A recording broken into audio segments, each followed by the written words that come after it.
The real sounds of Africa to once again kick off our World Football Phone-In. And this morning we're talking football in Europe and South America and players from over there playing in our leagues. Give us a call on 08085 909 693 if you'd like to join in the conversation. 08085 909 693.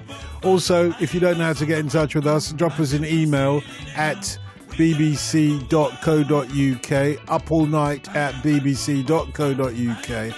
Drop us your phone number there and we'll call you back. So let me introduce you to this morning's pundits. We've got the Colonel Mina Rizuki taking care of your European football questions and players from over there playing in our leagues. Say, Mina, good morning. Hello, good morning. How are you? I'm very well, thanks very much. I genuinely didn't think we could afford her anymore, but apparently we can still. She is the podcast queen of Five Live. More of that in a moment or two. And the Legendinho, Tim Vickery, is with us in South America, taking care of questions from over there. Tim, good morning. Yeah, good morning. I have to announce a change in our lineup. I said that goalkeeper wasn't our strongest suit. Not that we'd need a goalkeeper to take on Gleeson's lot from last week. I think if Mina put together a team, we might well need a goalkeeper, perhaps even two, try and sneak two onto the field. I'm sorry, but after dropping a couple of bricks yesterday, we're going to haul off David Ospina of Arsenal and Colombia. And he was, unfortunately, and Colombia were 3 minutes away from qualifying, and he dropped two bricks, and Colombia are now right in it. So we have to drop him from our position. Yeah, no, too late for that. Gleeson will be rubbing his hands with Gleeson. And Gleeson. Yeah, exactly. That's a good one. And also, of course, Argentina are right in it as well, aren't they? Oh, aren't they just? Yeah, it's going to be a dramatic Tuesday night. We've got all the games being played. The last round is being played Tuesday night. All the games exactly the same time. Argentina away to Ecuador. Ecuador have got nothing to play for. It's the altitude. 2,850 metres above sea level. Argentina detest those conditions. There is no oxygen in the rarefied air. You gasp for air. It's not there. It's very difficult to play your normal game. Very, very hard for unacclimatised players. And one of the Ecuadorians, Luis Antonio Valencia of Manchester United, who's suspended, he won't play on Tuesday. Ooh. He was saying it's really hard for me to play at Quito. And he used to play his club football there. So it's going to be hard for Argentina. The one plus point for them, I think, is that finally they will be up against a team that won't sit in their own half. The last three games, 3 draws, the opposition have barely got out their own half and they've run the clock down. Ecuador, in front of their own fans, will come out and play. So finally there'll be space for Messi and company to explode and conjure their magic. But it's going to be very, very dramatic, and a draw may well not be good enough. Do you think they'll make it? I suspect, Ecuador are very much now in transition. They've just sacked their coach, so they've got a caretaker coach in for these 2 games. He's picked a new team, lots of locally based players. So there's perhaps not a lot of cohesion there, and perhaps not a great deal of quality. And some of their best players are Noboa in Russia, who one of the best midfielders we've got in South America, of passing over range and so on. He hasn't been picked, I think, really because he was criticising the president of the local FA. So there are things there that Argentina can take advantage of, and their fate is in their hands. And had Colombia won, then we were facing a situation where Argentina could have won on Tuesday and still finish 6th and be out. Now at least their fate is in their own hands. If they win, they're in. At worst, 5th in the playoff against New Zealand. I tend to back quality when you really, really need it. Messi has played some pretty good games for Argentina lately, and he keeps on putting the ball on a plate for teammates, and he hit the post the other night. I can just see him coming to life. It's been nearly there for him. They're a bad team at the moment, Argentina. They're a bad team with potential to become a reasonable team in time for the World Cup. It's either Messi desperately looking around for a partner or Messi trying to do too much on his own. But against Ecuador, I think there'll be a little bit more space for him. So if you pin me against a wall, I think Argentina might just get away with it. Well, one or two of us are going to pin you against the wall, whether you like it or not, because this David Ospina is looking... I have no doubt. David Ospina is looking more and more like your latest Rafael Scheidt. This won't be forgotten in a long time. Well, I did have a go at him when he joined Arsenal, to be fair, and I did say the biggest game in his life, which was the World Cup quarter-final against Brazil, he was poor. So I did wonder about him on the big occasion. Don't worry. But I did say it's not our strongest suit. But you opted for him last week in your Africa versus South America World Cup final. Well, we don't need a goalkeeper against that lot. You know, he could take a deck chair out. It's not going to make any difference. Oh gosh. Anyway, normally I wouldn't allow those kind of insults which are below the belt, even for you, Vickery, there in the back. However, I'm going to take it on the chin because you might have a point, actually. Well, because he might have a point, Mina. And by the way, Mina, Cameron's one of the many people who've said they're loving your new podcast, by the way. But let me just remind people about, one of our callers thinks of James in Coventry, this is Tim, very quickly. While listening to the podcast last week, you know what's coming, Tim Vickery? I was a little surprised to hear Tim select David Ospina as a goalkeeper in his South America All-Star 11. I'd like to ask Tim, given the stellar form of both Alisson and Ederson for Roma and Man City respectively for so far this season, and Ospina's calamitous performance in Colombia's crucial qualifier against Paraguay yesterday, are you having second thoughts about plumbing for Ospina? Well, we've already had him. Yeah, we've already replaced him. We've hauled him off, and we brought on Carlos Lampi, who for Bolivia yesterday against Brazil was sensational. After just one game. You have no loyalty no tolerance, no flim-flam, no sellout. Get him out. Yeah, get him out. And it's so funny, because I remember 2 weeks ago you said, I can't believe you don't forgive and forget, but you don't seem to do that. Yeah, well done you, Mina, well done. That was coherence. Mina, is the last refuge of the unimaginative. He put it on the penalty spot for you, and you banged it in well, almost as well as Diana Ross that time in the World Cup. Anyway, Cleo... I'm sorry. I didn't mean that, Mina. I just couldn't stop myself. Cleo in Aldershot is with us. Good morning. Hello, Cleo. Good morning, Mina. Sorry, I put down Paul was coming on when I tweeted, but he's not. You see, we couldn't afford Mina when I tweeted. But no, it's because Paul had to go to work in Istanbul, and I'm really jealous of him, so we've switched dates. He calls it work. He'd been bitten by another animal, you see. And so we've switched. I'm really, really sorry, but I mean, maybe I can answer your question? Yeah, maybe. Excellent. Yeah. Well, it's about the World Cup, but not the World Cup in 2018. The World Cup in 2030, because on Wednesday, Argentina, Uruguay and Paraguay put in a triple bid to host the 2030 World Cup. And I think it'd be wonderful because in 1930, Uruguay hosted the first ever World Cup. So wouldn't it be great if a century later they hosted that? I wonder if Tim thinks the logistics are viable. Let me get Mina's thoughts first, because by then, Mina, you'll be about, 23, 24 years old, will you? No, 22 to be exact. 22. I'm just checking. So that's you'll why I'm be so going. expensive. Young talent.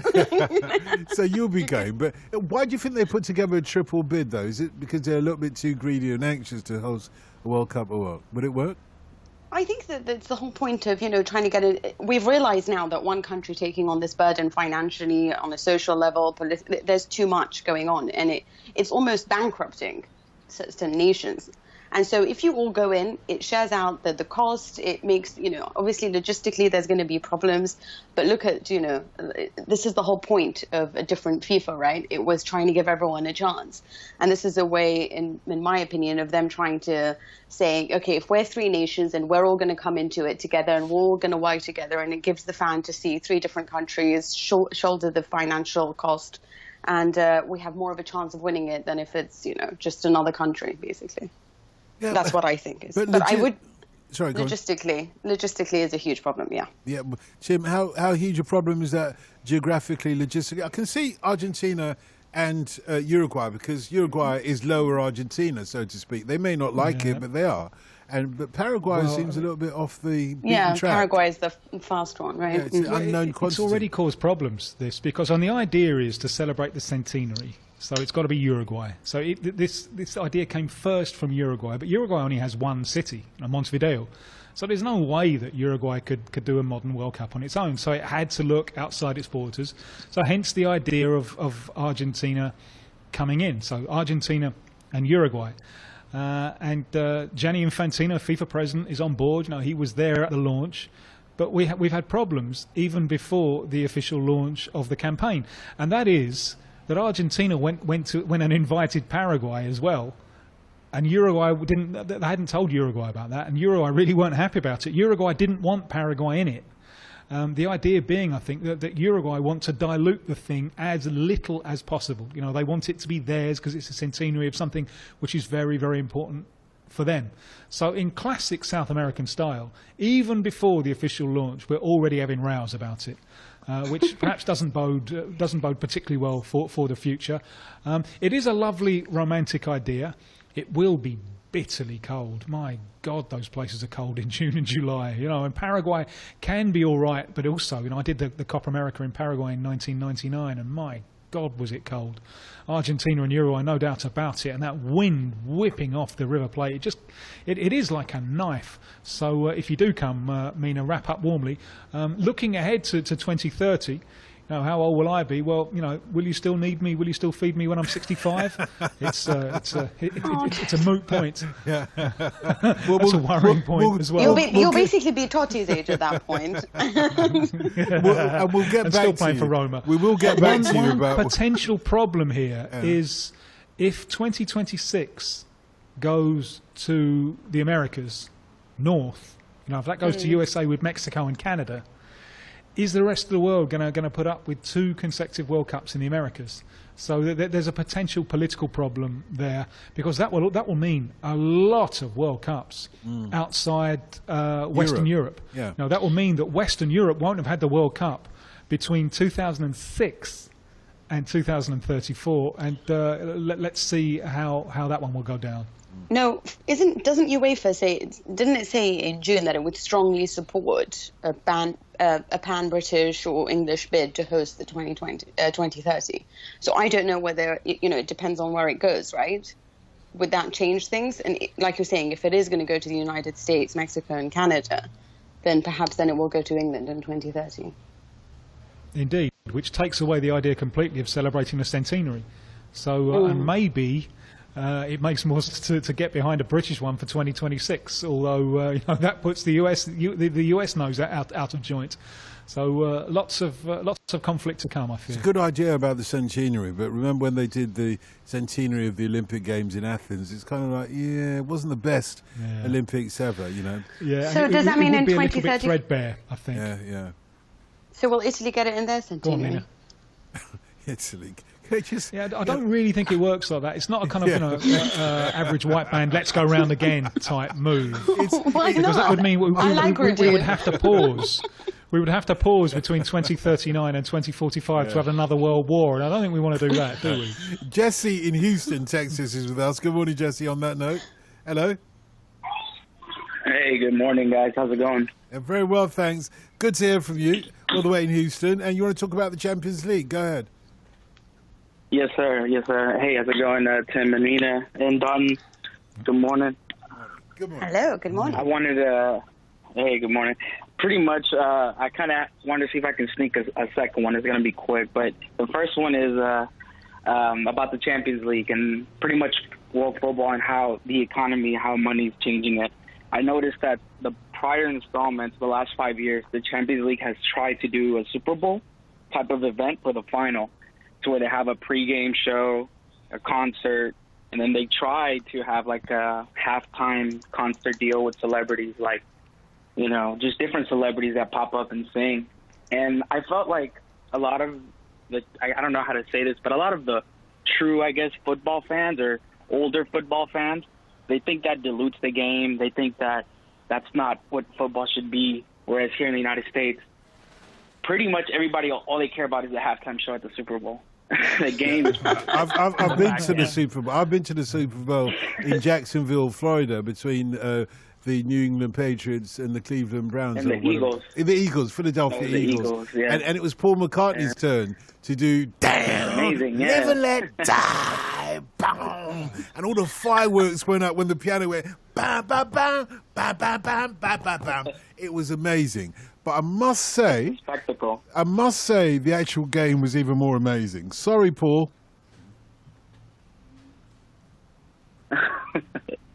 Yeah, so what did you guys think about, about where that's going to, where, even the World Cup, I remember in 2006, Shakira sang before the World Cup final. And that was, I mean, it was okay, I guess. But now it's more of a, hey, you know, let's get the most money involved as possible. Yeah. Well, Mina, what do you think of it? All this razzmatazz and jazzing up the Champions League. I'm sorry, I'm just thinking of something that happened on a cooking show with Nigella Lawson once. You're not drinking a glass of water again, are you? I'm drinking 3. It's really late for me, okay? And basically she said she did an English version of the show and she did an American version of her show. And that with the English version, it was all very, you know, hush-hush, you know, the cooks came on and she judged them. And if she didn't like them, she would tell them to their face. And that was the end of the show. And next week, she would have to evict another cook. But then when she did the show in America, they had like glowing lights. And when she didn't like him, a particular cook, or said that, oh, I don't think you can pass to the next stage, then like the ground would swallow him up. There would be lights. And it was all so dramatic that she was like, I don't think I can continue the show. And I feel like that's the difference between America and England. And that's, and I know we're talking about the Champions League, but it's kind of that. It's the whole, like, you know, Europe is very much looked upon as this is our game. And we feel really like this is something special. We have to get the fan culture. We have to respect the game. It's 90 minutes. Already in Italy, they're going crazy with the introduction of VAR because they feel like it's turned into a show. Because now it's become like a regular football game in America. And by football, I mean not soccer. And in the sense that it keeps stopping every few minutes and they're having to check things on the camera and video playback to give the right decision. And they're saying this is tedious because now games are lasting much longer than 90 or 95 minutes. We're having to continue discussing every single decision. Soon enough, we're going to start introducing commercial breaks into this. And then what's the point of football? This is already being discussed over something as small as advancement in technology. But the thing is that we live in a society or in a world where we're now having to exploit everything for the sake of money. It's not enough. Money is not enough. And people feel like football is this great, iconic sport that the whole world loves, not just one continent, but that the whole world loves, and it's not been exploited to its fullest. They keep looking for ways that they could extract it, you know. There was the economic sort of Galactico era of Real Madrid, you know, a way of bringing the very best and by name and brand and a way of boosting economic revenue. Then there was a different idea in Manchester United, which is, you know, just getting Chinese or Asian sort of investment and revenue. And it keeps changing because we keep looking at ways of making more money, whether that be from broadcasting ideas and revenue to marketing to celebrities to having a hashtag on Twitter or whatever it is. And so the next step is to make it more American because Americans know how to make money more than anyone else when it comes to their sport. They've managed to do so much with the Super Bowl that the whole world will tune in, even if they don't like the game, even if they don't understand football. My boyfriend watches it to watch Madonna. I just like watching the game. It depends on the different types of people. But there's that opportunity with football because it applies to everyone in the world. So why not try to make more money from it? And yeah, you can say it dilutes football and it dilutes the whole, you know, nature, but isn't the whole thing to entertain? Isn't the whole point of the game to entertain people? I don't know how you can have so many ideals on something that's only supposed to give you pleasure. So what if someone's singing or people get really upset about it and saying that it takes away from our traditions? But I don't know what the traditions are. I thought it was just to get as many people and make sure they have a good time. You allow your boyfriend to watch Madonna when he's supposed to be watching football? Well, he doesn't really understand the NFL. And to be honest, neither do I. But I just like watching the game because I like seeing, you know, why it's different. Yeah, but he just likes to watch the game in the middle. I mean, the Bruno Mars. Oh, I wanted to put a quick one in. Yeah, go ahead, Jesse. Oh, yeah, because since you mentioned the NFL, that was my second question. I promise it's quick. I just really wanted to get you guys' insight on this. So since you mentioned the NFL, that was my second part question.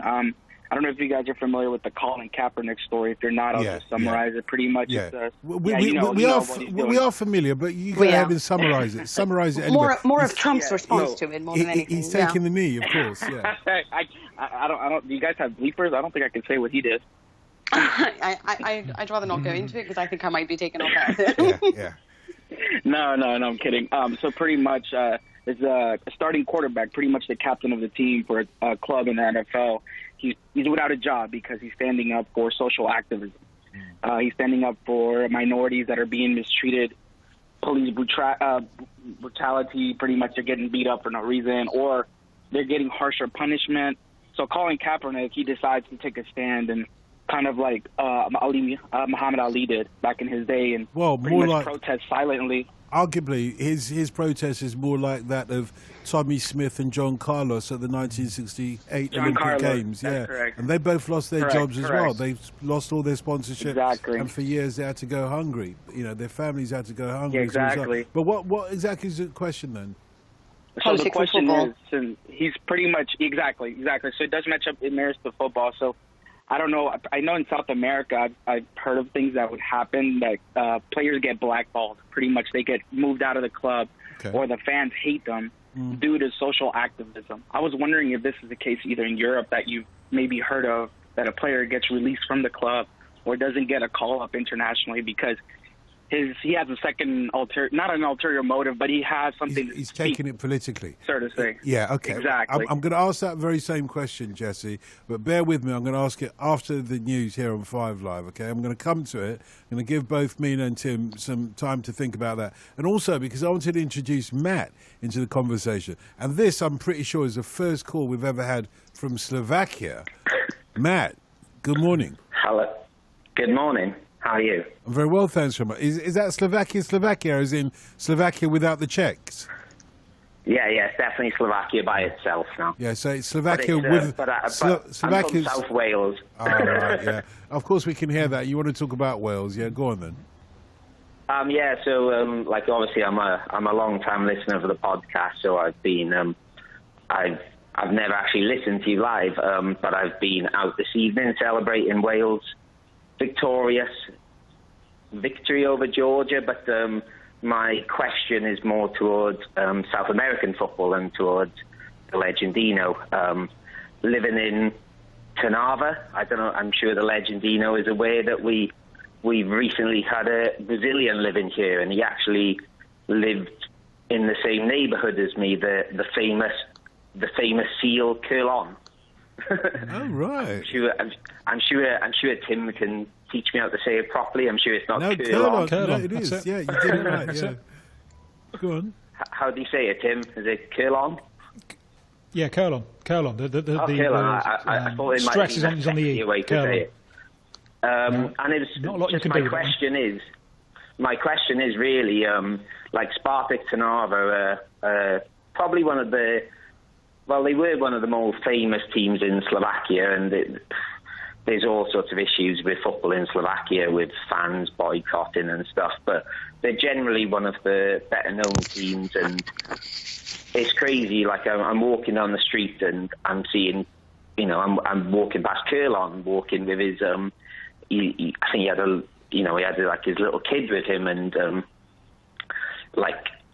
I remember, I don't know if I should say it. I'm 29, but I've lived through a lot of the next Maradonas and the next Pelés. Probably not so much next Pelés, but I remember Curlon being dubbed as this next superstar, and I know he was famous for this seal dribble, and then one day before the winter break here in Slovakia, we're told he's signing for Trnava, and his just seemed a bit crazy. I just wanted to ask Tim how on earth has this future superstar ended up in Trnava, and he's recently been released by Trnava. Well, I'm going to ask Tim to hold that thought. Tim, do you mind holding that thought? I'm holding. We're at 2:30 news time. Exactly, and also it's the first time that Matt's listened to the programme live, so you don't want to truncate it. You want him to enjoy the experience of listening even after the news and sport. And by the way, when you said that there's nothing much we can do with Curlon, there is actually. How about this? Curly on, now that you're a dreadlocks, your daddy say you shouldn't play with me. I'm sorry. Apologies to Junior Biles. Wicked tune, by the way. This is BBC 5 Live. Available on the BBC iPlayer radio app. Up all night with Dotun Adebayo. Yeah, and Darren says the Centenary Olympic Games wasn't in Athens. It was in Atlanta. 1996 was the centenary year. You're right, actually, Darren. But Atlanta was rubbish as well. Anyway, what? 08085 909693 surely is the number to call if you'd like to join us. And so many of you always tell me that you don't know how to call in. Well, just drop us an email. upallnight@bbc.co.uk is our email address. And if you include your phone number in that, we'll call you straight back. So we're talking football in Europe and South America with the Legendinho and the Colonel, respectively. And Colonel, do you want to take that question first? Actually, it was for both of you, wasn't it? From Jesse in Houston, the question was about whether you have experienced any footballers in your regions who have stood up for a political stance and been penalised as a result for it, whether financially or, otherwise. Mina, do you want to go first? Hello, Mina. Is she sipping on a glass of wine again? Oh my God, sorry, I didn't realise. I've actually been talking to you and I was like, why aren't you replying to me? She does this every single time, Tim, doesn't she? She just puts it on mute and forgets. No. Can I just tell you, What is because I'm going having on? a piece of chocolate cake and I didn't want you to hear me munching on it. So I don't in have the a break, problem. You don't want Dotton to get jealous, I understand. I knew he was going to add that in. Okay, I've got a sweet tooth. Okay, fair enough. But look, fair enough. Okay. Sorry. We'll let you off this time. I was about to pull out the yellow card, in my back pocket, but no. No, I'm sorry. I listened to everything you said, and it was to do with the political question. Yeah, exactly. About the players. Well, actually, we've got a great example at the moment in Gerard Piqué and Barcelona. This has been a situation and a story that's that's dominated the headlines really since Sunday over Catalonia's right to vote for the referendum and the Spanish government feeling that it's against their constitution. And he has been branded as the face of it because he went to vote. It's important to note that he never actually said which side he falls on. He just said it's important that there's democracy and we have the right to vote. But obviously he's also a centre-back for the Spanish national team, and he's just been abused relentlessly by the Spanish fans, with many feeling that he doesn't really have the right to represent their country, or they're very at odds with his political beliefs. Some of them making up stories about his relationship with Sergio Ramos, who obviously plays for Real Madrid, General Franco's team, as it's dubbed by so many people. And he's just been keen to say, if you want me out, and this was in the very beginning, then I'll go out, when he was tearful after that interview. But actually, he's now decided, why should I be pushed out? I believe in the Spanish national team, and I believe I can do a job for it, and I'm not going to let these bullies tell me to walk away. And so, they asked Lopetegui, how does it feel to have that? Do you think this is going to take attention away? Do you think this is going to cause problems for the Spanish national team? And he said, absolutely not, I believe in Piqué and his ability to continue playing and displaying, performing magnificently well for the side. All the players have been sympathetic to his plight and sort of surrounded him. And I think that, it's worked out for Spain. In many ways, they've won 3-0. And he hasn't yet really, other than obviously the mental toll that I'm sure this has taken, he hasn't yet suffered anything from the Spanish national team in the sense that the coach has decided he can't play, Otherwise, the only other, I'm not entirely sure, you can also say that he wasn't really penalised either, but we have the coach of Catania, who was a striker, quite famous, Cristiano Lucarelli, who once when he scored a goal for the under-17s just revealed the fact that of the Che Guevara. He has a dual clenched fist salute, which was just done, which was made famous by the Communist Party. At the time, it was reported that he had basically brought in a lot of Livorno fans and supported them on a political level, even if after they were rioting. And he used to say, oh, well, the referees don't give us anything because we're from Livorno. When, obviously later he retracted all these statements, but he was very big into the whole political strategy and used to feel hard done by, really wanted power to the people, always talked about politics in the way that Paolo Di Canio, obviously everyone knows about that as well. But I wouldn't, you could say, he moved to Shakhtar Donetsk. I don't know whether you can really say that he suffered such a huge, in any way that he was penalized, whether financially or not. He felt that he stood up for his rights, and it wasn't like he played for so many different Italian teams. He played in Shakhtar in Ukraine. So I can't really think of one who was actually brandished or told to leave. But I think you give two good examples there, and particularly the Gerard Piqué example, which is very current at the moment. I think the penalty is not necessarily financial. We look at that because we expect these people to be martyrs in such a way. But as you said with Gerard Piqué, we don't know how it's affected him psychologically on a and mental, everything. Yeah, precisely. But I think it's affected Barcelona more as a club, because remember, this is, and we spoke about this a while ago when we were talking about teams where they've always described themselves as més que un club, so they're more than a club, because it was supposed to be that they had this ability to sort of combine and stand up for Catalonia. And what they did by playing the game against Las Palmas behind closed doors was, as a great Italian journalist put it the other day, they satisfied neither the tourist or the purist, because you either don't play the game and you swallow the 6 points that you were going to be punished by because you believe in a political cause and that was why you're standing up for it and that is why you have the logo, or you are the sporting team and you play it, but with the full contribution of your fans on the pitch. So it was, what they did ended up pleasing nobody.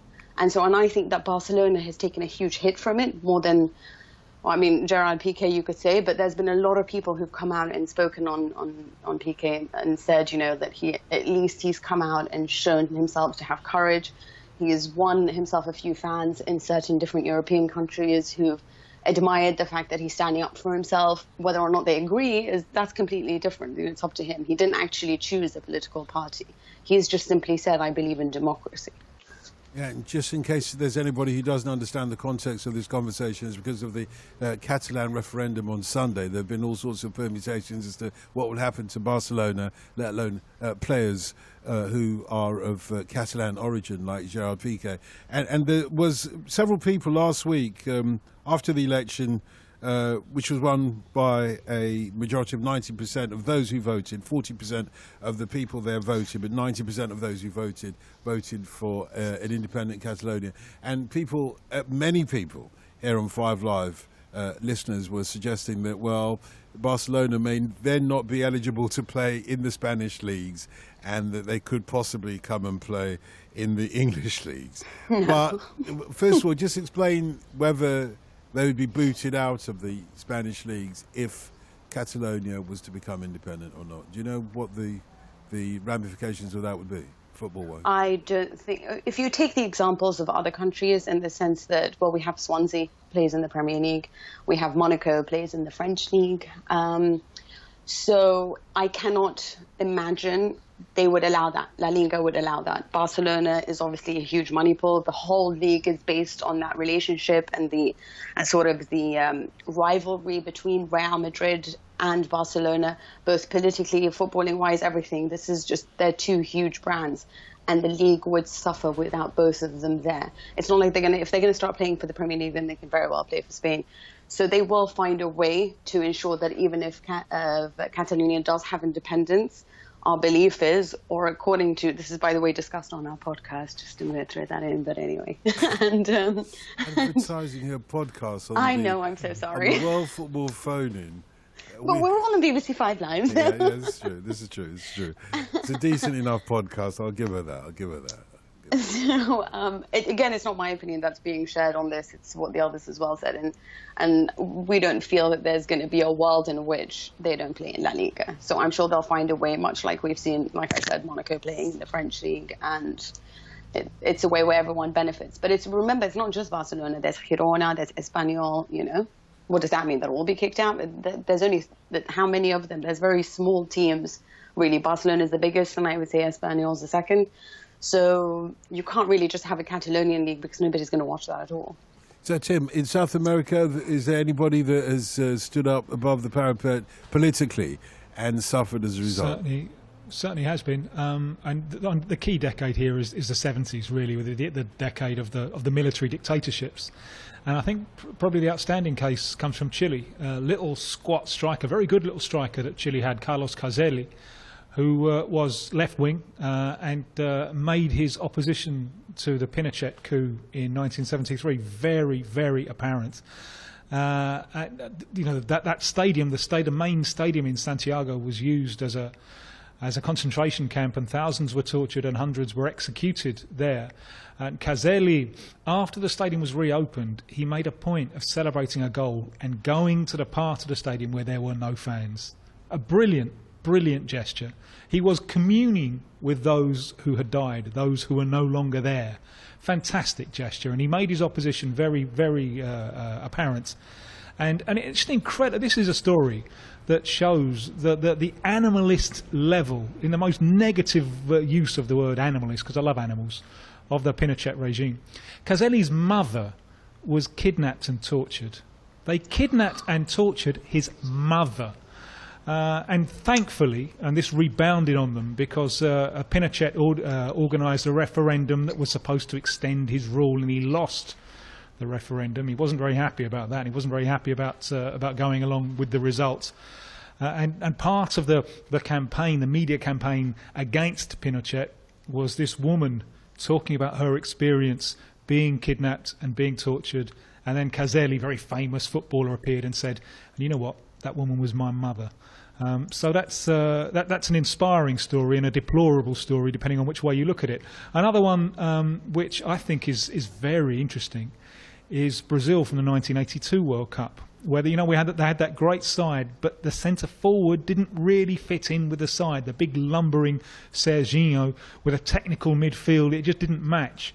Now, one centre forward who Brazil probably could have had was a truly great player, a player called Reinaldo, who played the 1978 World Cup, and he did have a lot of injury problems, and he had very, very dodgy knees. But the main reason that he wasn't included was that the coach, Tele Santana, was a great coach and a great man, but he did have an authoritarian streak. And Reinaldo was also made himself very open politically, criticised the military dictatorship, stood up for the rights of indigenous people, that kind of thing, and Tele didn't like it. And the amazing thing here is, I don't think it's a particularly political position of Tele Santana, the coach, because his captain was Socrates, who was doing the same things. But Socrates, kind of nice middle-class boy, could kind of get away with it, and Reinaldo couldn't. So Tele didn't like Reinaldo. I do wonder, I often catch myself wondering what that team would have been like had the midfield been able to combine with a striker who was gifted and technical and quick enough to give them quick 1-2s on the edge of the box. Maybe the entire history of football would have been different. But then again, Reinaldo's knees may not have been up to it. But it's a fascinating story, and I think one which is rarely talked about. So the fact that Brazil could have had a much better centre forward. They had a few injuries, but they could have had a better centre forward there in '82. And so how did Curlon, for the benefit of Mark, how did Curlon, this human seal in football, end up in Slovakia? Well, this is very topical because the Under-17 World Cup has just kicked off in India, and so this has meant that Curlon has been remembered in Brazil, because his top-class career really was over before he could play in the Under-17 World Cup in 2005, and he made his name with that seal dribble in the South American qualifiers, the South American Under-17 Championships in 2005. When he revealed that extraordinary seal dribble, when he lifted the ball up onto his nose and he dribbled while changing direction, balancing the ball there, it was superb. But he was so much more. He had so much. He was banging in goals in all different types. He was very quick. You could play him in behind the line. He could combine very well. He struck the ball gorgeously. He was scoring goals from free kicks from 25, 30 metres. He just looked to have the complete package.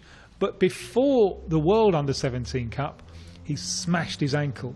And this shows you how precarious the career of a footballer is.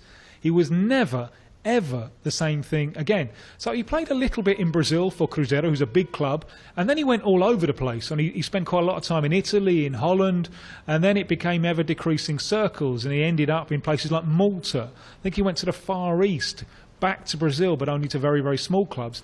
But more or less, wherever he's gone, he's never played. And he's coming up 30 now, and he's almost never played anywhere. And the reason is that since he smashed his ankle at the age of 17, he just hasn't been fit enough and to able to display the wonderful talent that he showed, and it must be so frustrating for him.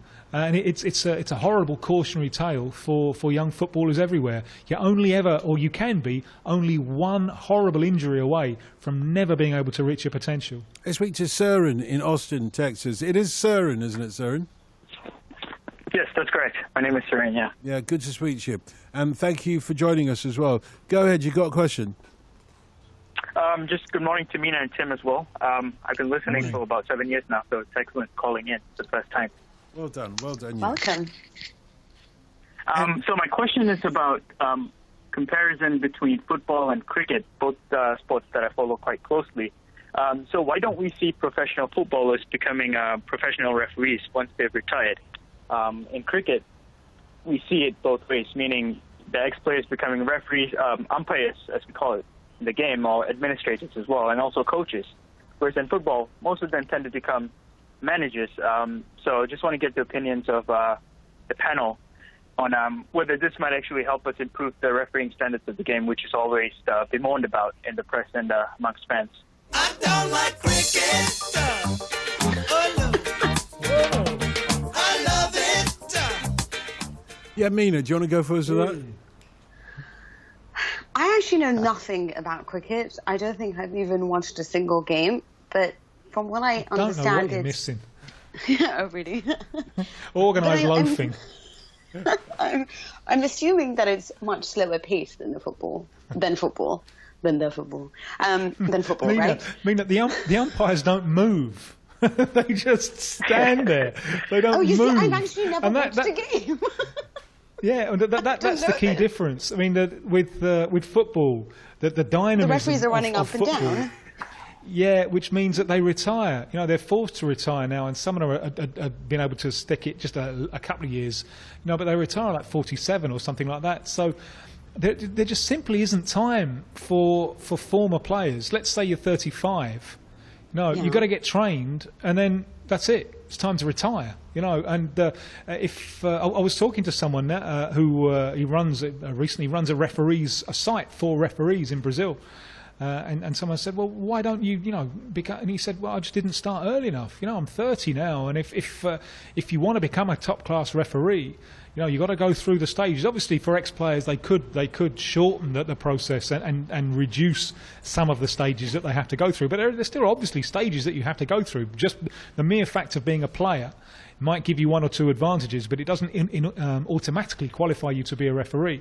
And the physical demands mean that I just think that there simply isn't time for someone to have a full playing career and then train as a referee and then become as a referee. Whereas in cricket, you can be an umpire until you're 70 probably, because the only thing that you do is in terms of movement is at the end of the over you walk to you walk about 20 yards to the square leg position and stand there, and at the end of the over you walk back. And Dotton could do that without any problems at all.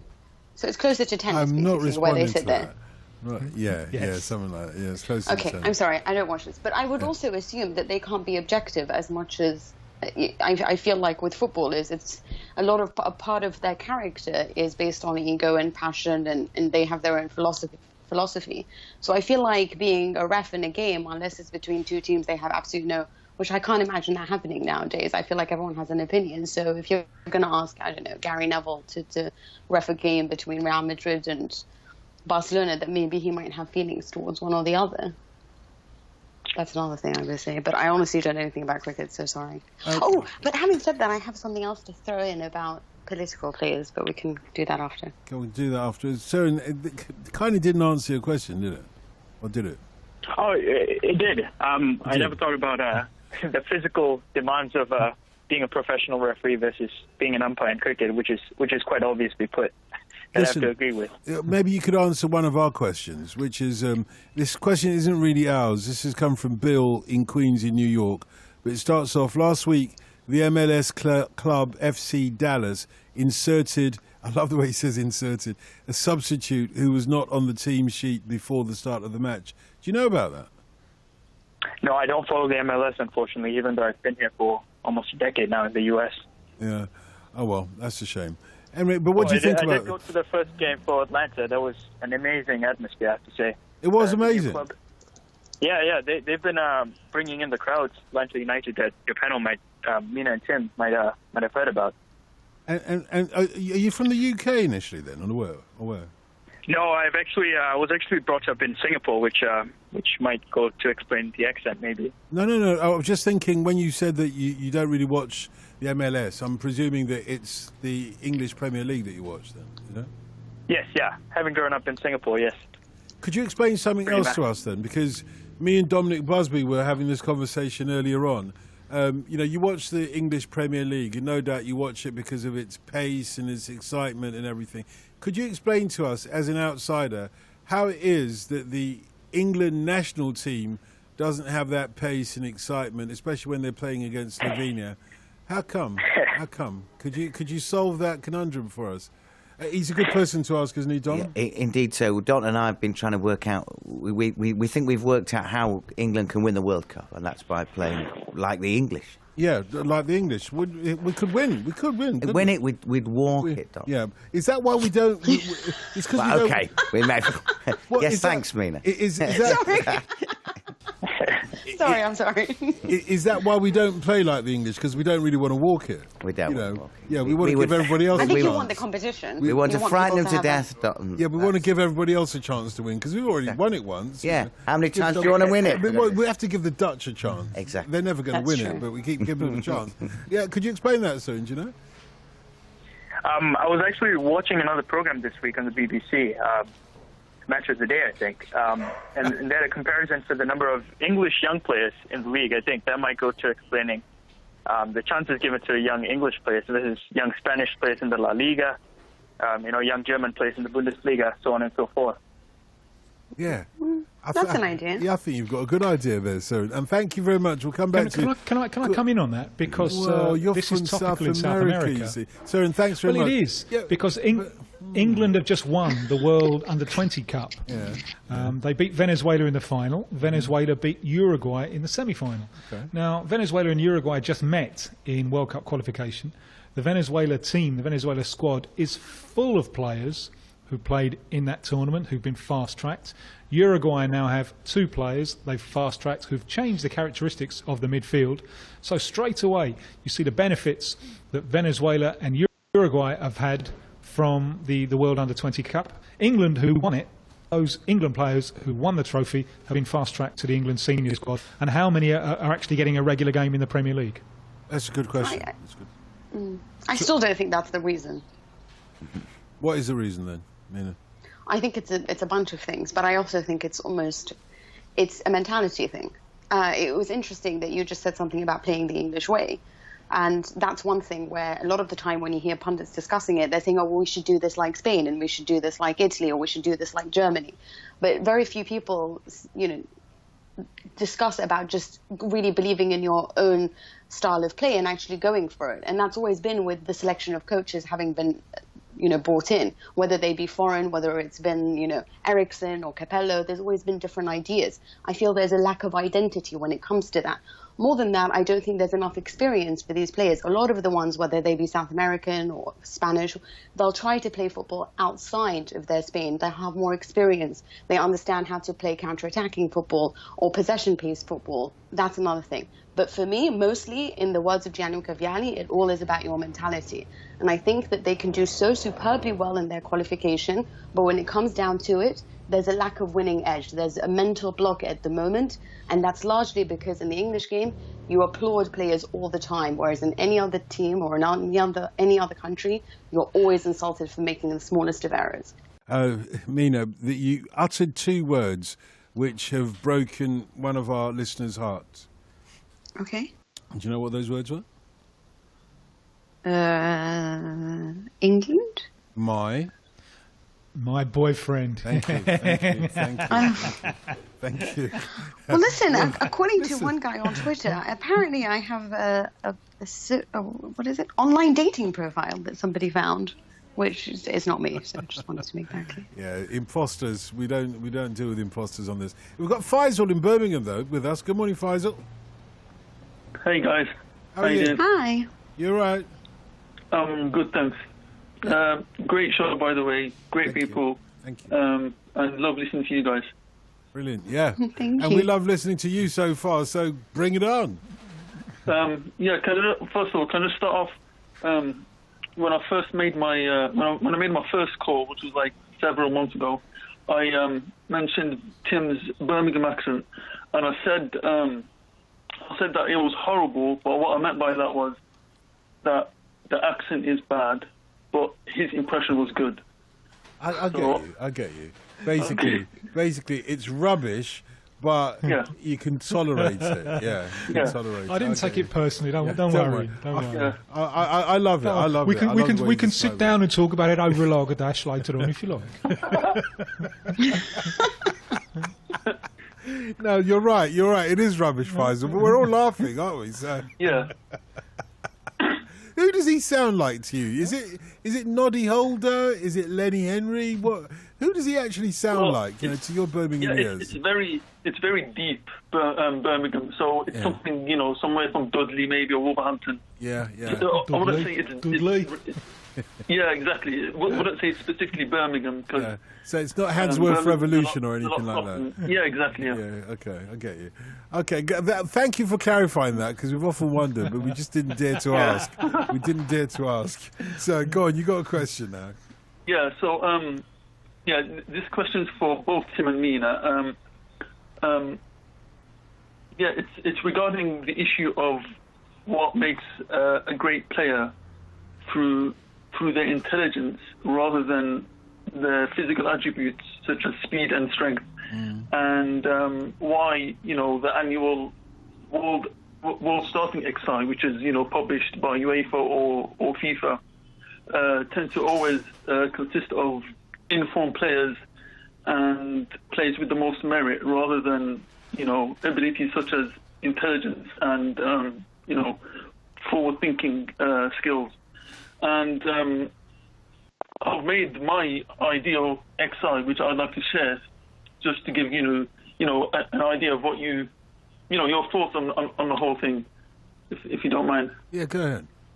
Yeah, so obviously, starting from goalkeeper down, goalkeeper would obviously be Manuel Neuer, because I don't think he's streets ahead of everyone else, and a back four of David Alaba.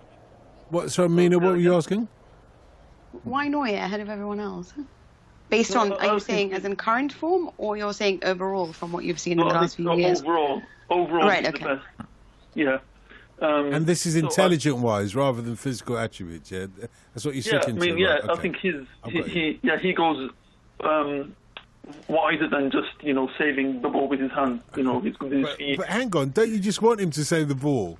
That's the main job of a goalkeeper. Preferably but with surely his the hands. fact that he uses his feet when sometimes he shouldn't, it's so infuriating, makes him less intelligent goalkeeper. No, I like that because they're extra, and I like extra players. But that's an extra talent. Surely that's not extra intelligence. It's also physical. Yeah, exactly. It's physical rather than intelligent. I'm feeling here that Faisal and Mina weren't made for each other. Really? I fear so. Go on, Faisal. Yeah, In that case... I'm sorry. No, stick to your guns. Stick to your guns, Faisal. Yeah. Yeah, you do it. I'm with you, mate. Yeah, let's have the back four. I think Tim might understand where I'm coming from. Okay. Well, he claims I'll go ahead. Yeah. So we've got a back line of David Alaba from Bayern Munich. To be honest, that position was fairly restricted, but I'll give it to Alaba. Yeah. And two central defenders of Chiellini and Bonucci. And the reason I wouldn't pick someone like Ramos, because he's too, for obvious reasons, he's rash, he's hasty, he's kind of the wrong, he's like the warrior type of defender, but for the wrong reason. He's the wrong kind of intelligence. Wait, hold on. Ramos is a warrior and Chiellini is what, a nice guy? Sorry, say that again? Sergio Ramos is the rash warrior, but Chiellini is the nice, elegant centre-back. No, Chiellini. Their profiles on this dating service just don't mix. Okay, Tim. Let the man finish, because we'll be here all night otherwise, Faisal. Come on, speed it up a little bit. Yeah. Yeah. Okay. So I got Alves as right back. Yeah. and a three-man midfield of Busquets, Marco Verratti, and Isco, and then front three of Neymar, Messi, and Antoine Griezmann. Or up strike, Mbappe or Falcao. So either of those three can play up strike. So Suarez isn't an intelligent player. He's not an intelligent player for you. He is. But I quite like the Suarez of Liverpool more than the Suarez of Barcelona. Yeah. Because he had more to do for Liverpool. Yeah, I think you're right. I think you got a point there. No, Okay, no. Mina, we need your contribution to this. So don't just say okay. Feel free to. Okay, can I go into it now? Yeah, please. Yeah. Stick the boot in. Stick the boot into Faisal. Okay, the difference between the Suarez of Liverpool was that he was the main guy, so everything was created for him because he was the fulcrum of the side, and therefore I think that depended less on intelligence, but more than the fact that he was the forward guy. So therefore, in Barcelona, he's got to learn how to sacrifice for the team, as well as play in Messi and before Neymar, and now, whoever keeps taking the place. If anything, I think that he's actually shown more intelligence. I know that he hasn't been great this year, but it's a different type of game. A lot of people think Benzema is a terrible striker because he doesn't necessarily score his chances, but he's quite honestly, in my opinion, the most intelligent striker. For the simple sake that without him, the final game their play in the final third lacks so much intelligence. He knows how to drop deep into midfield. He knows how to make the most of Ronaldo's assets. He knows how to help. Him and Bale have a great understanding. He provides the side with so much intelligence that not a single coach hasn't looked at him and thought, you'll be my guy. Look at the fact that Real Madrid hasn't brought in any striker. They've gotten rid of Higuain. They haven't bothered with Lewandowski and all the people that have sold themselves, Aubameyang, whoever, because they know that what they have is the world's probably one of the most intelligent strikers. It's not necessarily about scoring goals. This is where it goes back to, there was this huge debate on Salah, and I said I wasn't a fan. Because for me, what his skill set offers him, I don't think he does enough with it. Because he has all the pace, doesn't necessarily score, but that's more about finishing ability rather than intelligence. What does he provide defensively? Off the ball, is he going to fill in the gaps? That's how I judge my players. Can he help create a plan B? That's how I would look at it. Dani Alves, it is the reason why, for me, Juventus lost the Champions League final. He knew very well Andrea Balzani was completely exposed in that position. But he was so forward-thinking that he didn't necessarily help out in the way that he should have. He got so into his head. That, for me, again, Chiellini, very rash. Ramos, great in one-on-one situations. The reason he plays the way he does, because Real Madrid are an attacking team. And therefore, they need a man who can handle one-on-one situations. A little bit like what Manchester City need from their centre-backs because of the style of play that they play, which is why I actually think Ramos is one of the most intelligent centre-backs. So I don't know. It depends on how people rate things, but I've realised recently that the way that I've seen players is not the same way that people see it. So yeah, it's not the way that Faisal sees it. And Faisal, thank you for the call. But let's just expand a little bit on what Faisal was talking about, though, in terms of intelligence versus physical attributes. We've talked about that before, but he was making the point that when all these awards, Football of the Year, FIFA Football of the Year, and all those are handed out, that invariably it goes to the person who's the most informed person, physically at least. Does he have a point that actually it should be the person who's the most intelligent in the play, in the way that they play, either as playmakers or in the way that they position themselves and so on? Tim first. Yeah, if it was like that, then Iniesta would win many more awards. And obviously these individual awards. In which way is Iniesta more intelligent than other players? What does he do? He makes on the pitch? Ball flow. He moves the ball to the right places at the right time, dictating the tempo. And football is basically a game all the time, and that's the point of intelligence. Hands down. Players with all the physical attributes, that they might not be taking the right decisions, and therefore they're not moving the ball in the most intelligent way to beat the opposing defence. And even speed in footballing terms is not Usain Bolt. It's the ability to slow down as well, the ability to stop very quickly and then accelerate again. So even.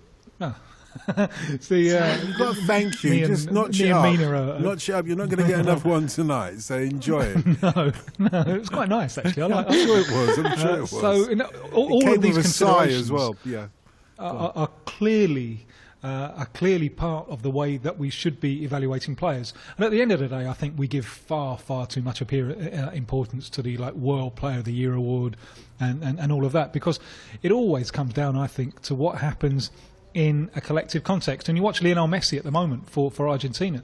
He's still an absolutely magnificent player, but the collective context around it just doesn't work very well, so the team doesn't work very well. So for me, the players who make that collective context work, and Iniesta is a prime example, but there are many others. I think they're consistently undervalued, especially because they're the ones who are making the ball move. And Bobby Moore, in his biography, he's quoted as saying how brilliant Martin Peters was. Because Martin Peters, you just ping a ball to him, any height, anywhere, any side, right foot, left foot, and he'd move it. Whereas a less intelligent player would have the crowd in raptures, bringing it down on their chest and then flicking it over the head of an opponent maybe and running round. But the opportunity's lost because the opposing defence have then been given time to get back and get back into their defensive shape, and therefore it's much more difficult to beat them. The man who makes the ball move quickly at the right times to the right places, often it's easy to overlook him. And when you play the goal back, and if the move starts in a goal, so often the contribution of that player is missed, because that goal that you see on the replay, the footage starts from the moment that the ball reaches the star striker in a dangerous position. And what is so often forgotten in our coverage of football is how the ball got there.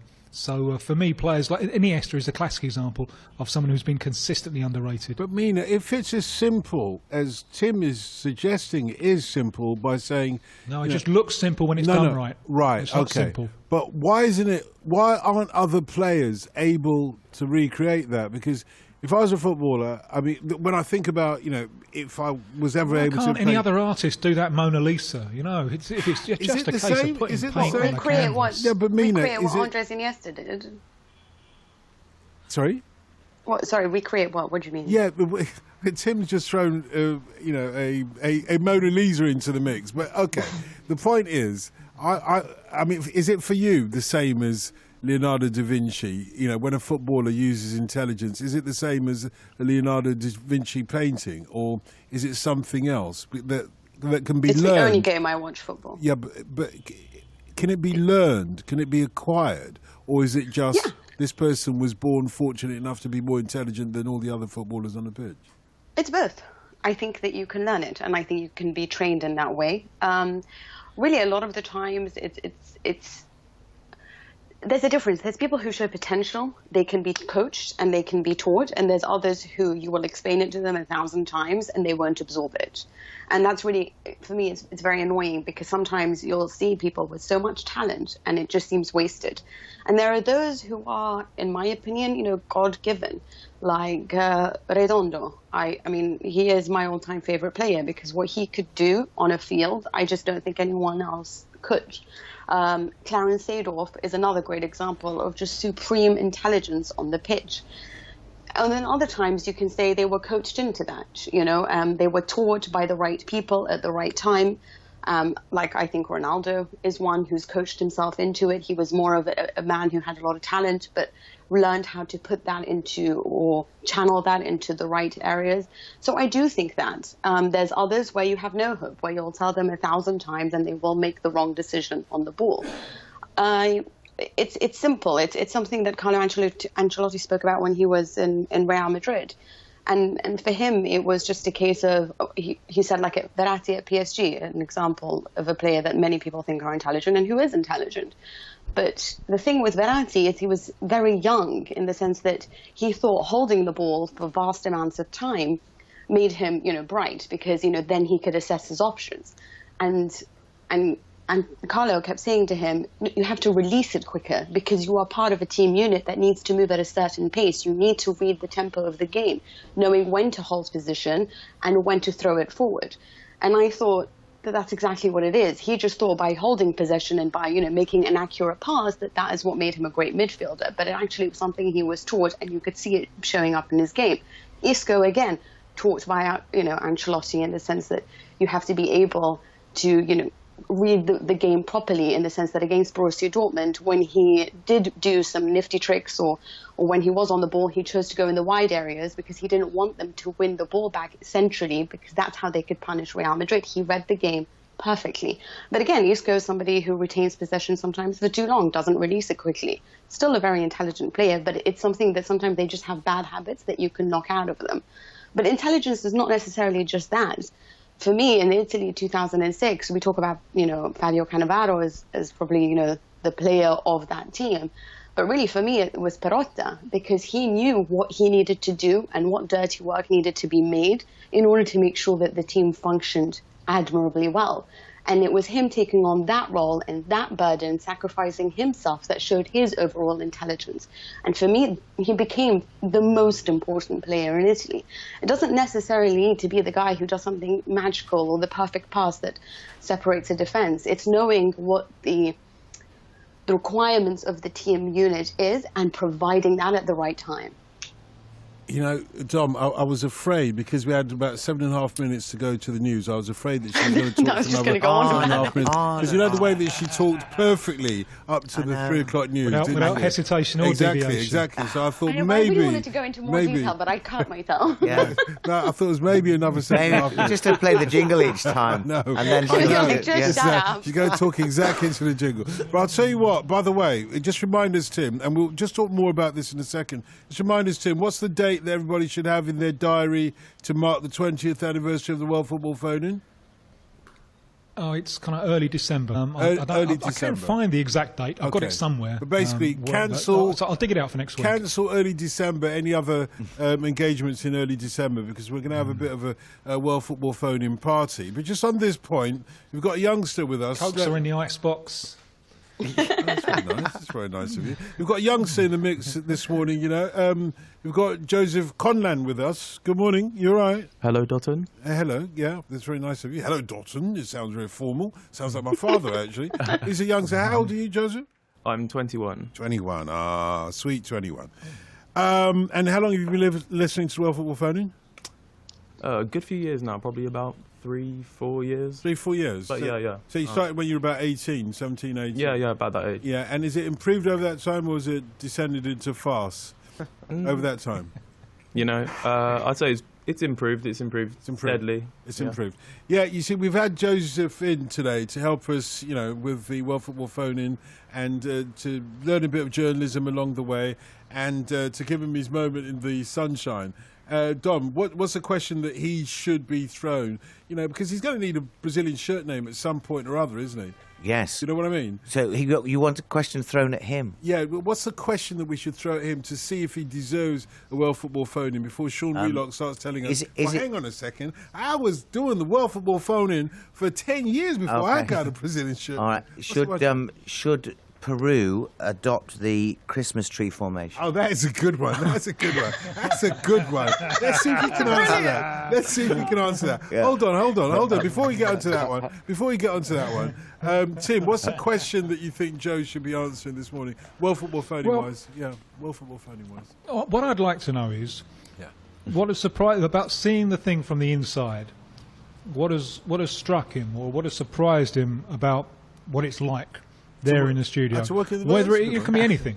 Yeah, it can be anything. It can be, the amount of biscuits that you've got through, anything. But something that because I think as a young journalist, you want to develop that kind of eye. And it's also something which is striking or unusual or unexpected. So that's what I want to know. Something that he wasn't expecting, yeah, okay. And Mina, what's the one question that you'd like to ask him as well, to get an answer from him?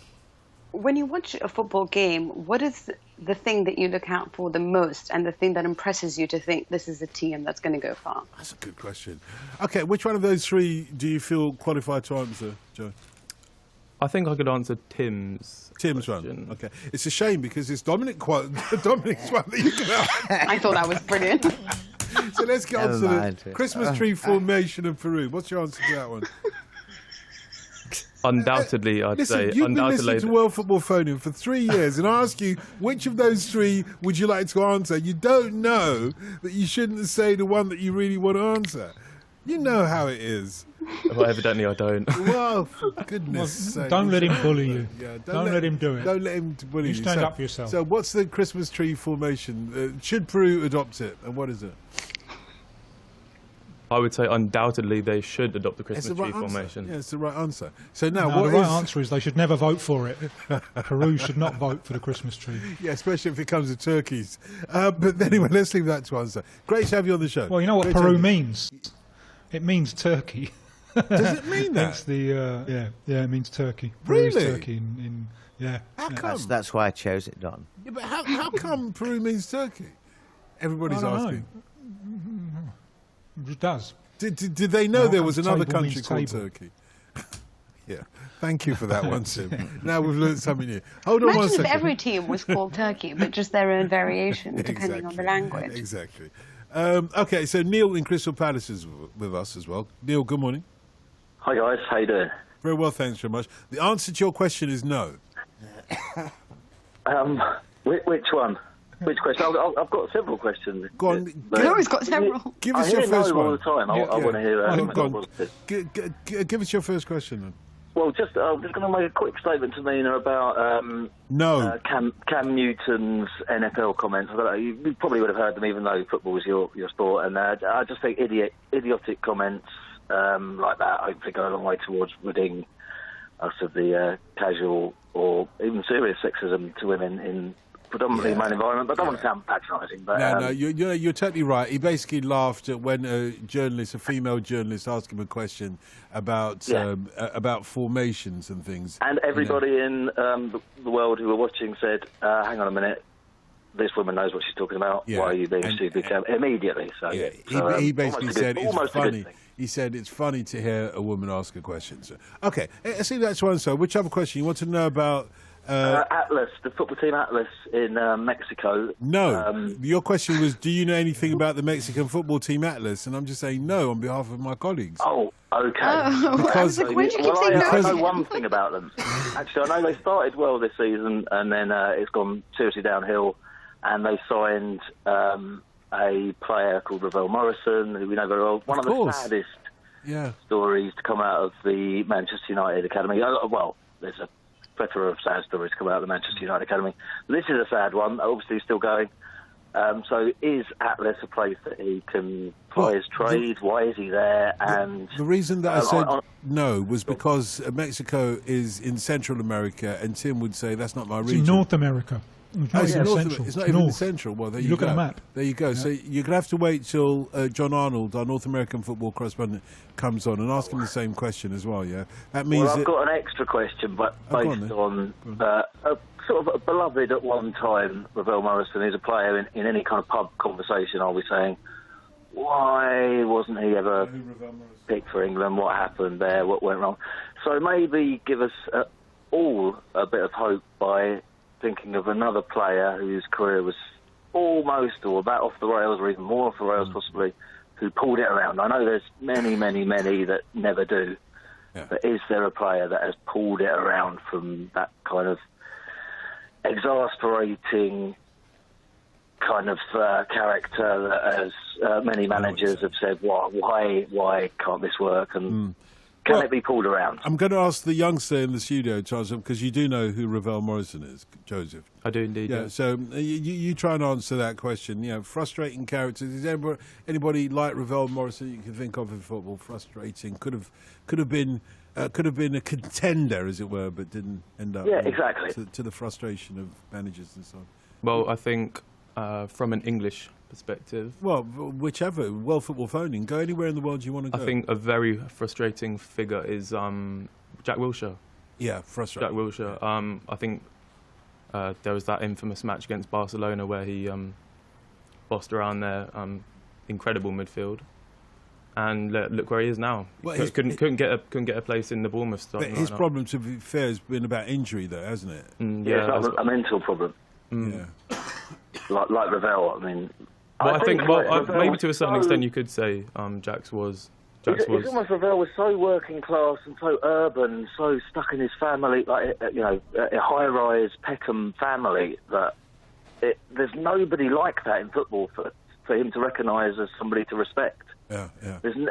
Football's moved on to being a very middle-class sport, and there's nobody that he could look around to. Lots of people going, "Oh, come on, Ravel, you've got all this money, or you've got all this talent." There's never anybody really for him good to point. say. That's such a good point, Is that true of the players? This is a question. It's not a statement. Is that true of the players now in England? When people say it's become middle class, I've always seen that as referring to the supporters rather than where the players are coming from. They've got so much money, they're kind of outside of class, really. I mean, they've got their background. Yeah, exactly. Once they get all that money, are they still working class? I'm not sure. Well, you can run, but you can't hide. You are what you are, aren't you? Some people aren't. Isn't that the beauty of the Premier League?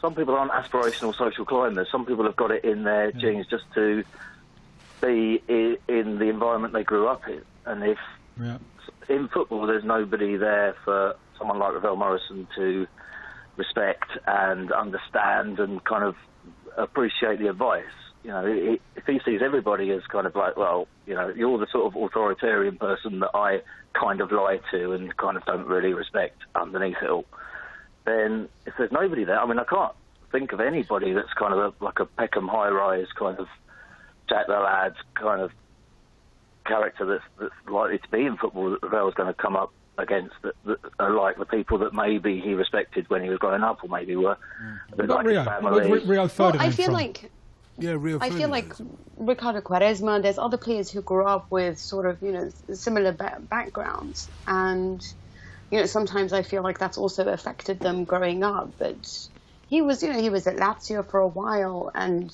he wasn't necessarily surrounded by people who didn't have anything. It was more just the fact that sometimes with personality, it doesn't mesh.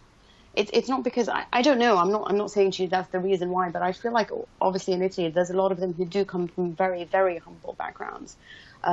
Players who will have lived in their car, who have gone from stadium to stadium begging for work, and one of them, whose name I slip at the moment, but he found fame and was deployed by Antonio Conte, Giaccherini, that's it. He went from stadium to stadium. He wasn't perhaps grew up in a high rise, but I don't know. Would you say that that's what won the games to him with Ravel Morrison? Sorry, Mina. I think could Adel Taarabt maybe be used as an example for this one? Well, why not? I was going to say Mario Balotelli. Oh, Balotelli. But also, I'm not sure how much Taarabt was. And Taarabt is doing fantastically at the moment. Okay. Yeah, just tell us about that in a moment. Good question, Neil. We'll come back to this in just a moment. First for news and the best live sport. This is BBC 5 Live. Up all night with Dotun Adebayo. Yeah, interesting conversation with Neil in Crystal Palace there. I don't know, Tim, did you want to add more into that, or Mina? Yeah, well, we were talking about Adel Taarabt as an example. Yeah. That was a really good one. And actually, that's a great one. You said he's doing really well, actually. He's doing really well. He's at Genoa at the moment. He is rather in love with his coach, but I understand why. I know Hulic hasn't done a great job, but Genoa in many people's eyes. But if you speak to him, he's so charming and he has so much intensity that you can't help but sort of really want to follow the team. He's not getting the results he necessarily wants, but he's been credited with sort of making Taarabt fall in love with football again. Yeah, so what he's shown up. then? Has he spoken about what happened when he was at QPR and everywhere, where he just... Yeah, he put on weight, and he just said that for him it became a job. And I sort of understand that, actually. A lot of people have said that. It just became a job. It was no longer fun. It wasn't something that they loved to do. There was no more passion. Footballers are nothing without their passion for the game. And he just felt like he switched off, that if he did his part, if the team didn't win, it didn't really matter to him. And that started to change. And at Genoa, when he met Hulic, he said that, he made me want, he said, give me a week and I will start showing you that I am the player that you can move forward with. And he lost 10 kilos. He's been working harder than we've ever seen him work, to be very honest. And he's just everywhere. He's pressing, he's running, he cares, he genuinely cares. I mean, he's getting, I know that sounds ridiculous, but getting red cards for showing passion is kind of the whole point, yeah. But there's a difference about him, and he's playing for a coach who, never said to him, "Oh, I won't have you. You're not professional," or gave up on him. Hulic is like, "I'm going to give you a chance if you prove to me there's a reason why." And it depends. Sometimes the carrot works, sometimes the stick. I think Mario Balotelli, obviously, it looked like his career was going down the pan. And he is such a talented footballer. I mean, I really thought he was our future in Italy. But, you know, for various reasons, attitude, you know, spoiled. It seemed like he didn't understand how to live in a professional life. But under Lucien Favre at Nice, he's become amazing. And he's getting upset with his teammates when they concede goals. He's like, look, I'm pulling my part. You need to do the same. We need to push Nice forward. He had a huge fight now in their last game. But there's nothing almost nicer. I know this sounds crazy, but there's nothing nicer than players who change it around. I mean, look, Chelsea's Bakayoko. He was at the time, a lot of people dubbed him as a player with a poor attitude. He didn't get to play under Philippe Montaigne when he went to Rennes. He was rejected by Clairefontaine Academy when he was young. You know, there was a lot of problems with him. He didn't see eye to eye with Leonardo Jardim in the beginning. But then Claude Makelele came in, and his former youth coach at Rennes. And then you had someone join the backroom staff. It was Yannick Menou. And slowly together, they brought him into being the professional that he is today. And look what he's achieved. Look at who he is. Do you know, we've got literally 17 minutes to go, 17 and a half minutes to go of the World Football Phone in this morning. So I'm going to have a quick fire round, guys, okay? And, as we've got three of you, three the hard way, Mina, Tim, and young Joe here as well, what I'm going to do is just throw a text or an email or whatever, and the first person to answer takes it away, and we'll move on to the next one very quickly. So this one, sleeping giants in your regions, who's the equivalent of Wolverhampton Wanderers as they were in the 50s, says Steve in West Midlands. Sleeping giants, anybody? Like a Milan? No one's the equivalent of Wolverhampton Wanderers.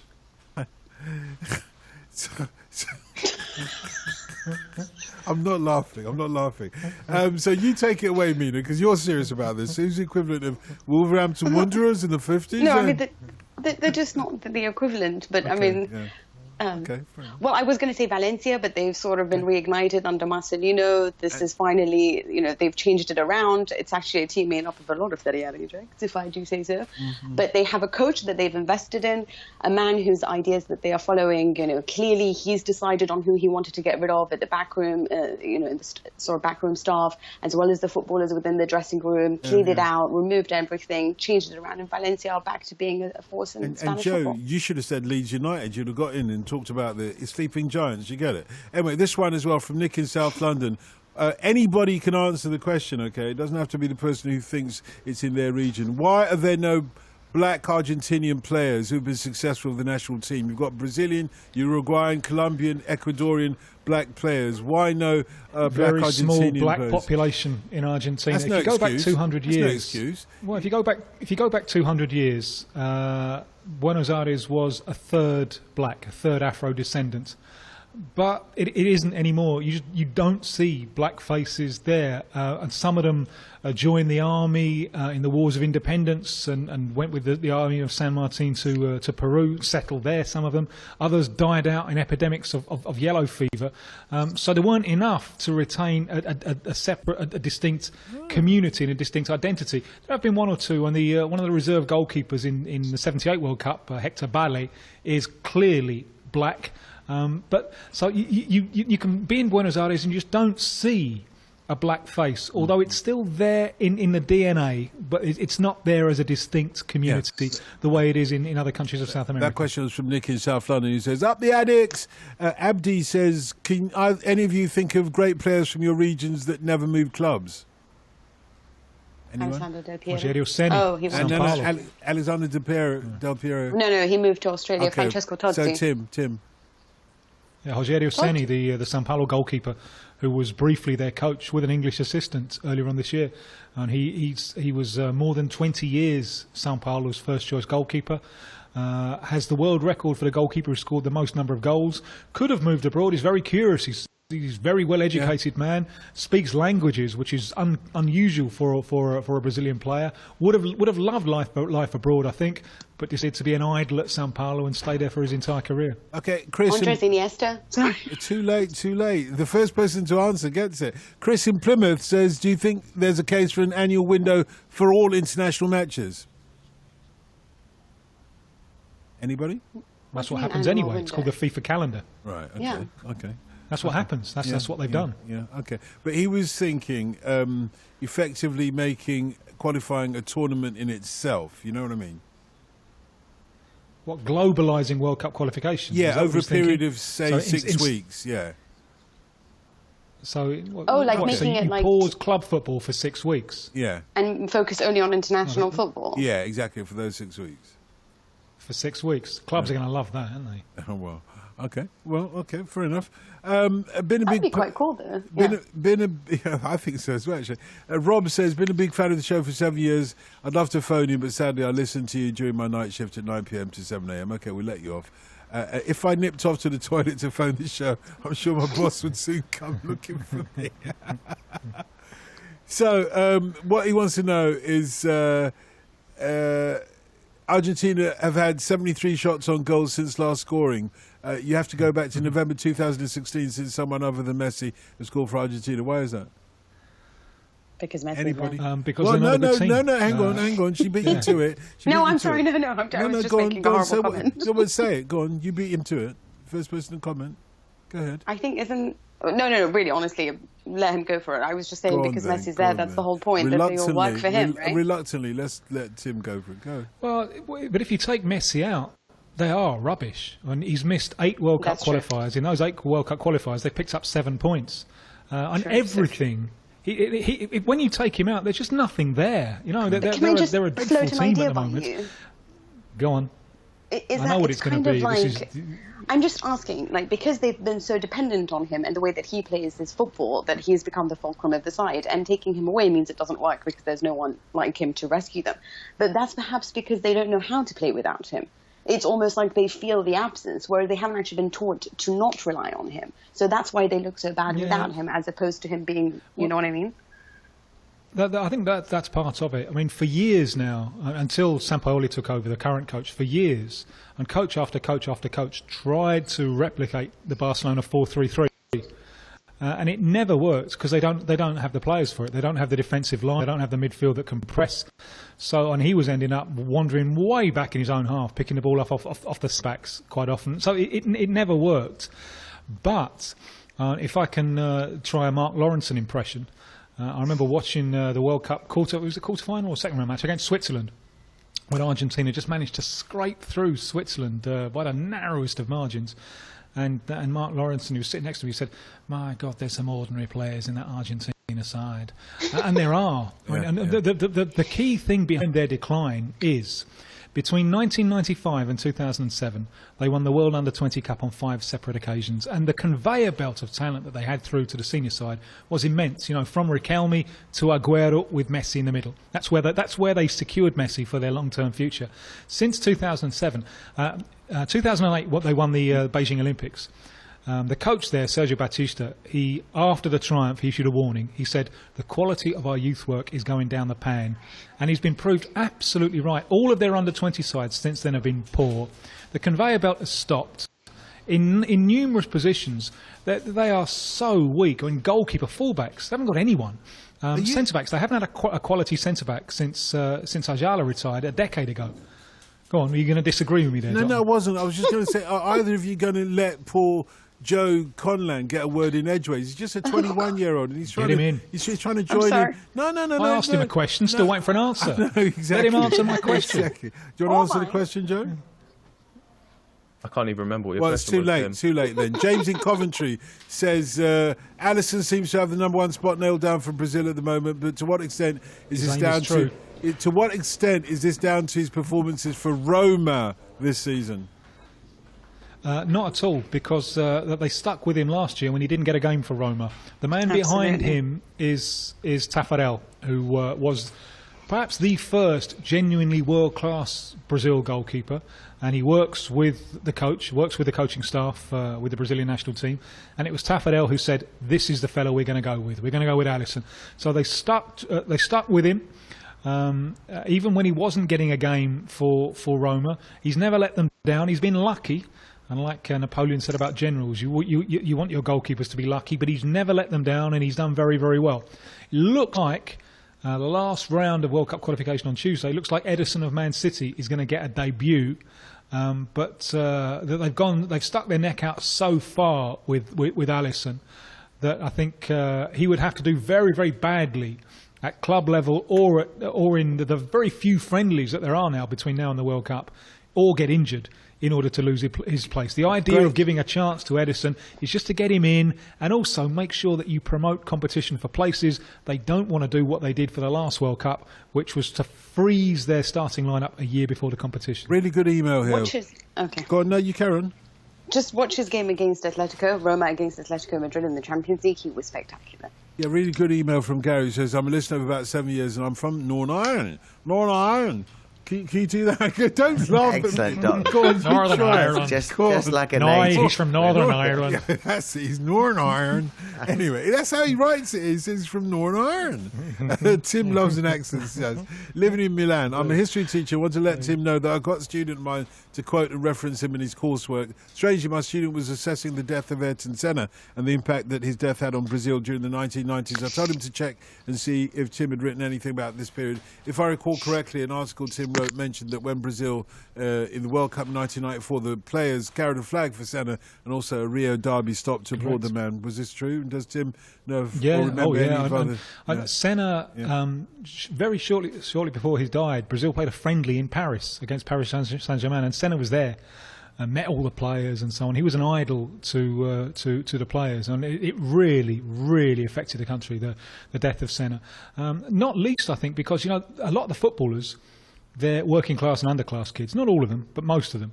And Senna was middle class, so even middle class Brazilians could feel a very strong representation with him and his values. And Senna made a point of identifying himself with the Brazil flag, which Nelson Piquet, his big local rival, didn't.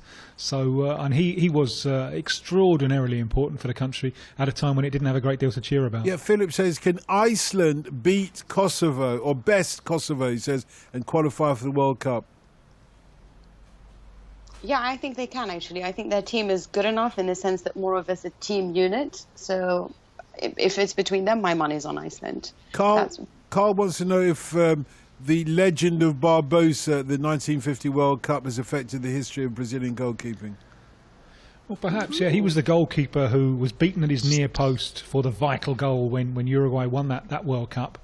A great goalkeeper and a very athletic goalkeeper was beaten by a quick, clever winger. Fainted to cross, had set up the previous goal with a cross and then banged it in at the near post. I think it was a trauma for Brazilian goalkeepers, and racially as well, because many people, this is a belief which has only recently died out. The belief that, all right, yeah, you don't want to put a black guy in goal.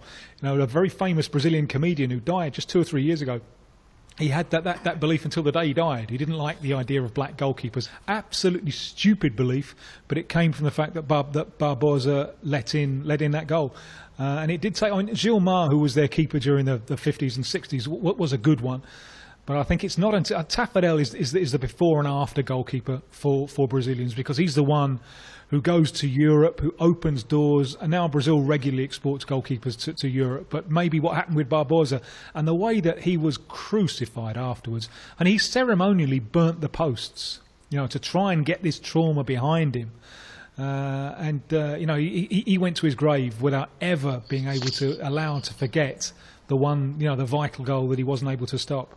Morgan says, I can't call as the missus is in bed. He says, mostly I moan about Aston Villa, but tonight it's the missus being in bed. Can you please ask Tim to explain Marcelo Martins, the Bolivian striker, joining the Brazil team photo last night? Yeah, Marcelo Martins, or Marcelo Moreno. He's known as Moreno in Brazil and Martins in... he's got 2 nationalities as well. His dad was Brazilian. His dad was a Brazilian footballer who went to play in Bolivia. Yeah. Marcelo Martins, or Marcelo Martins Moreno, was born in Bolivia, but early in his career was in Brazil, played for Brazil at under-20 level, but when they wouldn't pick him for a World Under-20 Cup, then he decided to throw in his lot with Bolivia. Yeah. Now, he's not going to go to a World Cup with Bolivia, but at least he can get into the photo of a team that's going to go to the World Cup, and that's Brazil. I've got 2 names as well. To you, I'm Dotun, whereas every Nigerian knows I'm Dotun. This one is a question for you, Mina. which is going back to our conversation last week between Tim and Mark Gleeson about their regional 11s. Could a European 11 get anywhere near a Brazilian 11, is the question thrown to you. I think it would be better. Yeah? Tim, you happy with that? As in? Well, I'd be worried. I'd be worried about their against my South American 11. We've got a lot of attacking talent, but I'm worried about their midfield and their capacity to keep the ball. Yeah, it was more to do with the balance. I think that there's more tactical versatility in my 11. That's Kevin that's asking the question. Any comment from you, Joe? I'm worried. We're not going to have a goalkeeper that takes out a deck chair to meet her lot. We'll do that against Gleeson's, but not against Mina's lot. Yeah, Joe? But I'll tell you what, I wouldn't Brazil, ignore it. Brazil versus Europe. Brazil versus South America. No, South America. South American Europe. 11. Joe, what do you reckon? Who's going to win? South American 11. Europe. Europe. Why? Can't you say Europe and think, yeah, everybody accepts it? I think they've probably got their defence. I was just about to say, Mina, their defence. And in response to your question, Mina, earlier, I would say what I like to see in a team is a camaraderie, a certain camaraderie, which is maybe something we're seeing from Napoli at the moment. A certain belief. Oh, and you think that's belief what makes in the you team. believe in a team? Well, I think it's chances. fantastic. I think it's a great attribute of a team when you can see that they do have Absolutely. They had that whole article. You're so right, by the way. It's the whole article in Spain when they talked about how much that can create a winning mentality. This is from Sergey. Email from Russia with hope to see you guys here next year, he says. My question is for the Legendinho, but hey, others can answer this one as well. What does he think about Pedro Roca, who played with Luan for Gremio and joined Spartak Moscow a couple of weeks ago? Mina? Pedro Rocha developed a lot. Left-sided striker, although he's right-footed. When I saw a lot of him on the way up, and he frustrated me. But over the last year, really developed in tactical terms. On the shoulder of the last defender, terrific for playing long balls. He's very, very quick, and he's picking up the knack of penalty area finishing, of scuffing in the rebounds and just being in the right place at the right time in the penalty area. So a lot of natural talent, a lot of pace, and a developing tactical talent. So he's been really missed by Gremio. But he's saying that in Russia he looks a little bit lost. But it could be the case with cultural difficulties. That's called adaptation. Sorry, Mina? Obviously. He just signed on the 31st of August, so I think it takes a while because it's quite a hard league to adapt to. As General Johnson and chairman of the board once said, give him just a little more time. And but Dawson, yeah, we were talking about how players were penalised, for political beliefs. Yeah. And there was something that I wanted to tell you, which is the French national team. Do you remember Raymond Dominic, who actually penalised players for their star signs? Oh, right. Okay. So no Scorpio could ever play his team, hence no Robert Perez, and no Leo could be his centre-back. And never mind that. Yeah, never mind that, Mina. Do you know, like, when pundits get penalised for what they've said afterwards? Well, Faisal in Birmingham says, thanks. You remember he called earlier. He says, thanks for having me on. Can I have a dig back at Mina? Of course. Of course, okay. He says, on her European football podcast, the sound of her carefully fiddling with a bottle of water was amplified by her mic. And not only Ask for previous offences to be taken into consideration. It went all over the floor, by the way, because I accidentally spilled it. Yeah, we have that problem. Men have that problem as well. Well, in the bathrooms I go to, they do. Anyway, Mina, it's been a pleasure. Thanks, baby. Tim, thank you. BBC 5 Live.